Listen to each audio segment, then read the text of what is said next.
23 नवंबर 2007 की रात को दुनिया की पहली क्रूज शिप, जिसको खास बनाया ही बर्फ में चलने के लिए था, इस शिप के साथ एक ऐसा हादसा हो गया कि इसको समंदर में ही अकेला छोड़कर निकलना कैप्टन की मजबूरी बन चुकी थी।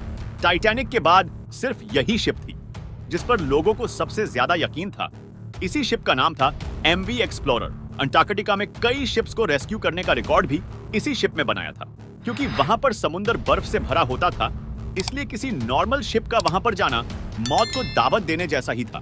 एक स्वीडिश अमेरिकन बिजनेसमैन और लार्क एरिक लिंडब्लैंड ने एक ऐसी शिप बनाने का सोचा जो आसानी से अंटार्कटिका का सफर कर सके। एक खास शिप तैयार की गई। इस शिप की लंबाई 240 फुट और वजन 2400 टन से भी ज्यादा था। इस शिप को लिंडब्लैड एक्सप्लोरर का नाम दिया गया। इस शिप की तुलना अगर इतिहास की मशहूर शिप्स टाइटैनिक या फिर आरएमएस ओलंपिक से किया जाए तो ये उनसे छोटी तो जरूर थी, मगर ये उनसे भी ज्यादा मजबूत थी, क्योंकि नॉर्मली शिप्स बर्फीले पानी पर नहीं चल सकती। इसलिए पहली ऐसी क्रूज शिप बनाई गई जिसका मकसद पैसेंजर्स को अंटार्कटिका के बर्फीले पानी की सैर कराना था। अगर कभी शिप्स को बर्फीले समंदर में जाना हो तो उनके आगे आइस ब्रेकर लगाया जाता है, लेकिन बर्फ में चलने के लिए आइस ब्रेकर की जरूरत नहीं थी, बल्कि इसको ऐसे डिजाइन किया गया इसके वजन से ही बर्फ टूटती जाती थी। इस शिप में 54 क्रू मेंबर्स के साथ साथ 104 पैसेंजर्स लिए जगह मौजूद थी। क्रूज शिप में तमाम लग्जरी फैसिलिटीज थी।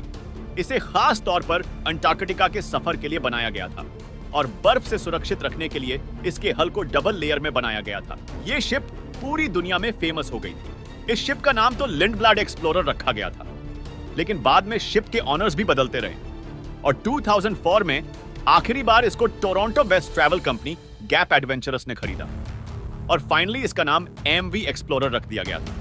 11 नवंबर 2007 को एमवी एक्सप्लोरर में 100 पैसेंजर्स और 54 क्रू मेंबर्स एक बार फिर से अंटार्कटिका के इस हसीन सफर के लिए रवाना हुए। इसको अर्जेंटीना के शहर उसाया से स्टार्ट लेना था और आइलैंड से होते हुए साउथ जॉर्जिया आइलैंड और फिर अंटार्कटिका तक पहुंचना था। सब कुछ नॉर्मल चल रहा था। किसी को भी अंदाजा नहीं था कि ये एडवेंचर से भरा सफर इनको किस मुसीबत में धकेलने वाला है। एमवी एक्सप्लोरर के कैप्टन 49 इयर्स के बैंकर्ड वाइमैन थे। इस सफर की शुरुआत में कैप्टन बैंकर्ड ने एक फैसला लिया जिसके अनुसार वो अपने शिप को एक नए रूट से लेकर जाना चाहते थे, क्योंकि कैप्टन का मानना था कि वह बर्फ वाले इलाकों से बचकर अपनी मंजिल तक पहुंच जाएंगे। सफर के शुरुआती 10 दिन बिल्कुल प्लान के मुताबिक चल रहे थे और 22 नवंबर की शाम को सूरज अस्त हो रहा था और इसी दौरान एमवी एक्सप्लोरर एक ऐसे इलाके में पहुंचा जहां पर काफी ज्यादा बर्फ मौजूद थी।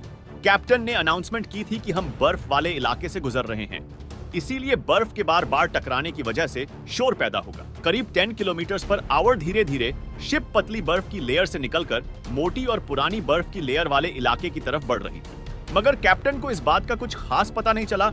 रात के 10 बज चुके थे और ज्यादा कुछ दिखाई भी नहीं दे रहा था। आधी रात को अचानक शिप जोरदार आवाज के साथ रुक गई। किसी को कुछ समझ नहीं आया, लेकिन फिर मालूम पड़ा कि शिप एक बर्फ के टुकड़े से टकराकर रुक गई है, क्योंकि कैप्टन ने पहले ही अनाउंसमेंट कर रखी थी। इसी वजह से काफी पैसेंजर्स ने इस आवाज पर ध्यान नहीं दिया और वह सोते ही रहे।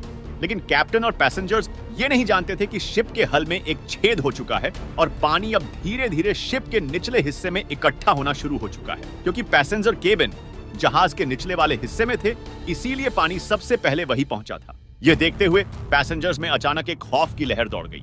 लोग अपनी जान बचाने के लिए इधर उधर भागने लगे। हर जगह से पानी अंदर आने लगा। पहले तो कैप्टन को लगा कि शायद छोटा डैमेज हुआ है जिसे ठीक किया जा सकता है, लेकिन जब पानी का प्रेशर बढ़ता गया तो कैप्टन को समझ आ गया कि अब गड़बड़ हो गई है। कैप्टन ने तुरंत शिप को खाली करने का ऑर्डर दिया और तमाम लाइफ बोट्स को डिप्लॉय करने का फैसला किया। इसी दौरान शिप बर्फीले इलाके से तो निकल चुकी थी, मगर शिप पर पानी होने की वजह से वो एक तरफ झुक गई थी। क्रू मेंबर्स जल्दी से शिप को खाली करने और इंसानी जानों को बचाने की कोशिश करने लगे। शिप अब 46 किलोमीटर दूर थी अपनी मंजिल से, पर अब पहुंचना नामुमकिन था। अंटार्कटिका का ये समुद्र बर्फ होने की वजह से ये बहुत ज्यादा ठंडा था और यहाँ की ठंडी हवा की वजह से लाइफ बोट्स पर ज्यादा देर रहना पॉसिबल नहीं था। इसीलिए कैप्टन ने आसपास मौजूद दूसरी शिप्स को एसओएस के सिग्नल्स भेजना शुरू किया। ये सिग्नल्स नेशनल जियोग्राफिक एंड और नॉर्थ नॉमिनी शिप्स को भेजे गए थे, मगर ये शिप्स भी काफी दूर थी। अब पानी शिप एक्सप्लोरर के सेपरेटर रूम में जमा होना शुरू हो गया। ये वो रूम होता है जहां शिप्स की सभी मशीनरी मौजूद होती है। पानी भरने की वजह से अब एमवी एक्सप्लोरर की तमाम इलेक्ट्रिसिटी बंद हो गई। एंटार्क्टिका के बर्फीले समंदर के बीचों बीच अब शिप बिल्कुल अंधेरे में अकेली खड़ी थी और शिप को खाली करने के दौरान एक और खतरा मंडरा रहा था कि अब अगर शिप का इंजन दोबारा से ऑन ना किया गया तो तेज हवाएं और लहरें शिप को दोबारा बर्फ वाले इलाके में धकेल सकती थी। शिप को मैनुअली तरीके से ऑन करने की कोशिश की गई। आइडिया काम कर गया और एक बार फिर से इंजन स्टार्ट हो गए, लेकिन आखिरकार इंजन एक बार फिर से बंद हो गए। लिहाजा कैप्टन और बचे क्रू मेंबर्स भी शिप से उतरकर लाइफ बोट्स में सवार हो गए। 150 से ज्यादा लोग लाइफ बोट्स में मौजूद ठंडे सागर में खुले आसमान के नीचे किसी मदद का इंतजार कर रहे थे।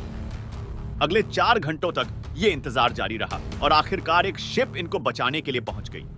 ये नोड शिप थी जिसे कैप्टन ने इसे एसओएस कॉल दी थी। शिप पर सवार लोगों को बचा लिया गया, लेकिन एएमवी एक्सप्लोरर के नसीब में डूबना ही लिखा था। एएमवी एक्सप्लोरर के इस हादसे पर एक इन्वेस्टिगेशन टीम बनाई गई, जिसके बाद पता चला कि यह हादसा कैप्टन बैंक्ड वायमैन की गलती की वजह से हुआ, क्योंकि कैप्टन ने जिस बर्फ को पहले साल की पतली बर्फ समझकर शिप को उस इलाके में दाखिल किया, असल में वो कई साल पुरानी बर्फ की मोटी लेयर थी। आज एएमवी एक्सप्लोरर का शिपरेक पेंगुइन आइलैंड से 25 मील साउथ ईस्ट में 1300 मीटर की गहराई में मौजूद है। दोस्तों, ये वीडियो अच्छी लगी हो तो इसे लाइक जरूर कीजिएगा और अपने दोस्तों को शेयर कीजिएगा। चैनल पर नए हैं तो इसे सब्सक्राइब करना मत भूलिएगा। धन्यवाद।